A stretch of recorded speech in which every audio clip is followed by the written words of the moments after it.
આણંદ જિલ્લાના ઉમરેઠમાં ખનીજ માફિયાઓ દ્વારા નદીના પટ્ટમાં લાંબા સમયથી ચાલી રહેલા ગેરકાયદેસર રેતી ખનનના કાળા કારોબાર પર જિલ્લા વહીવટીતંત્રએ લાલ આંખ કરી છે. કલેક્ટરના સીધા માર્ગદર્શન હેઠળ દરોડા પાડીને કરોડો રૂપિયાનો મુદ્દામાલ જપ્ત કરવામાં આવ્યો હતો. આણંદ જિલ્લાના ઉમરેઠ તાલુકાના પ્રતાપપુરા ગામે મહીસાગર નદીના પટ્ટમાં ભૂમાફિયાઓ બેફામ બન્યા હોવાની બાતમી મળતા જ તંત્ર એક્શનમાં આવ્યું હતું.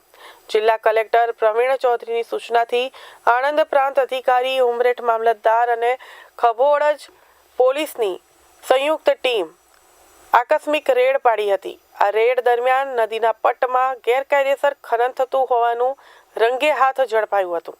તંત્રની આ મોટી કાર્યવાહીમાં અંદાજિત 1.62 કરોડ રૂપિયાનો મુદ્દામાલ જપ્ત કરવામાં આવ્યો હતો, જેમાં રેતી ભરવા માટે વપરાતા 5 મોટા ડમ્પર અને ખનન માટે વપરાતા 2 હિટાચી મશીનનો સમાવેશ થાય છે.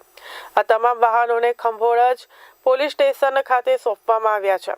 ખાણ ખનીજ વિભાગ દ્વારા આગળની કાયદેસરની કાર્યવાહી હાથ ધરવામાં આવી હતી.